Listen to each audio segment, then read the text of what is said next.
দোয়াটা পড়ার সাথে সাথে শয়তান চিৎকার মারে আর ঘোষণা দেয়, আজকের দিনের জন্য আমার ওয়াসওয়াসা থেকে তুই মুক্ত হয়ে গেলি। আফসোস করে শয়তান বলে, তোরে তো আর কিছু করা গেল না, তোর উপরে আর কোনো খবরদারি নাই, আজকে সারা দিনের জন্য তোর রবের কাছ থেকে তুই প্রোটেকশন পেয়ে গেলি, আজকে শেষ, কালকে ধরবো তরে।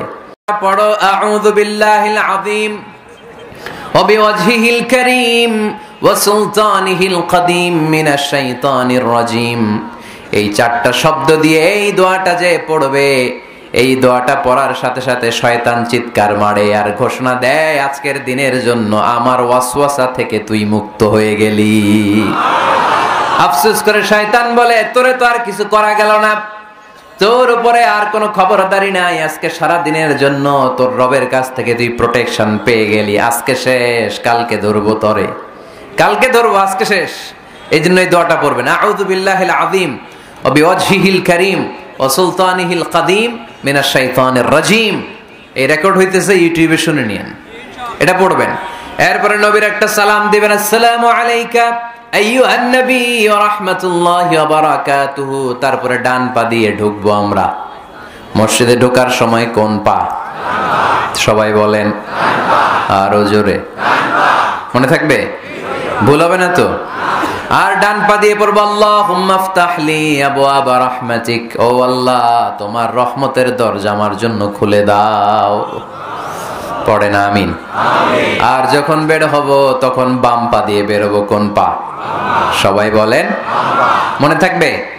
ছেলে মেয়েদেরকে শিখানো যাবে? বাচ্চারা কি শিখাবেন? ঢোকার সময়, বের হওয়ার সময়, ঢোকার সময়, বের হওয়ার সময়, আর বের হওয়ার সময় পড়ব, আল্লাহুম্মা ইন্নী আসআলুকা মিন ফাদলিক, আল্লাহ আমি আপনার কাছে ফদল চাই। ঢোকার সময় রহমত চাই, বের হওয়ার সময় ফদল। ফদল মানে রিজিক। রিজিক কি মসজিদে থাকে না মসজিদের বাইরে? এজন্য আল্লাহ বলেন, ফাইযা কুদিয়াতিস সালাতু ফান্তাশিরু ফিল আরদি ওয়াবতাগু মিন ফাদলিল্লাহ ওয়াযকুরুল্লাহা কাসীরান লাআল্লাকুম তুফলিহুন।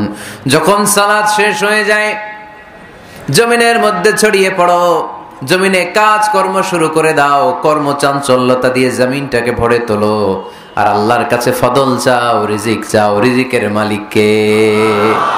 তাহলে মসজিদে কি পাওয়া যায়? রহমত। ওই একজন কয় রিজিক না, রহমত। মসজিদে কি পাওয়া যায়? সবাই বলেন, এটার ক্লাস মনে করবেন, তাহলে খেয়াল থাকবে। মসজিদের ভিতরে কি পাওয়া যায়?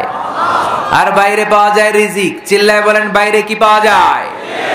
এজন্য ঢোকার সময় রহমত চাবো, বের হওয়ার সময় রিজিক চাবো। ঢোকার সময় ডান পা, বের হওয়ার সময়, মনে থাকবে? আর মসজিদে ঢুকেই 2 রাকাত, ঢুকেই 2 রাকাত। দুখুলুল মসজিদ, তাহিয়াতুল মসজিদ, তাহিয়াতুল উযু, যেই নাম দেন। ওযু করলেই, মসজিদে ঢুকলেই, মনে থাকবে? বলে যাবেন তো আপনারা, খেয়াল থাকবে। মসজিদে ঢুকলেই 2 রাকাত পড়তেন বিশ্বনবী মুহাম্মদ সাল্লাল্লাহু। বিশ্বনবী জুমার খুতবা দিচ্ছেন, হঠাৎ এক সাহাবী খুতবা চলাকালীন সময়ে মসজিদে ঢুকেই বসে পড়লেন। বিশ্বনবী বললেন, দাঁড়াও। নিজের খুতবা বন্ধ করে দিয়ে সাহাবীরে বললেন, দাঁড়াও, 2 রাকাত পড়েছো নাকি? সাহাবী বলে, পড়ি নাই। বিশ্বনবী বললেন, তাড়াতাড়ি করে, চটজলদি করে 2 রাকাত পড়ে নাও। খুতবা, জুমার খুতবা চলতেছে, খুতবা থামিয়ে দিয়ে খুতবার নিরবিচ্ছিন্নতাকে ভঙ্গ করে আল্লাহর হাবিব সাল্লাল্লাহু আলাইহি ওয়াসাল্লাম 2 রাকাত পড়তে বললেন। এটা খুবই জরুরি, পড়বেন, খুতবা চলাকালীনও পড়বেন। যদিও আমাদের দেশের অনেক জায়গায় এটার সুযোগ দেয় না, বলে যে লাল বাতি জ্বলন্ত অবস্থায় নামাজ পড়া নিষেধ, নিজেরা বানাইছে এই নিষেধ।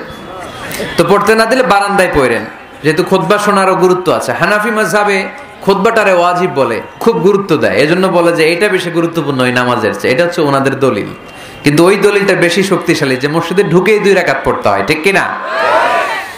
এজন্য মসজিদে ঢুকেই আমরা 2 রাকাত পড়বো। তাহলে প্রথমে ওযু করে নিলাম, সুন্দর জামা পরলাম, ডান পা দিয়ে মসজিদে ঢুকলাম, ঢুকেই 2 রাকাত পড়লাম। এই সবগুলো আদেশ বিশ্বনবী আমাদের জন্য দিয়েছে, ঠিক কিনা?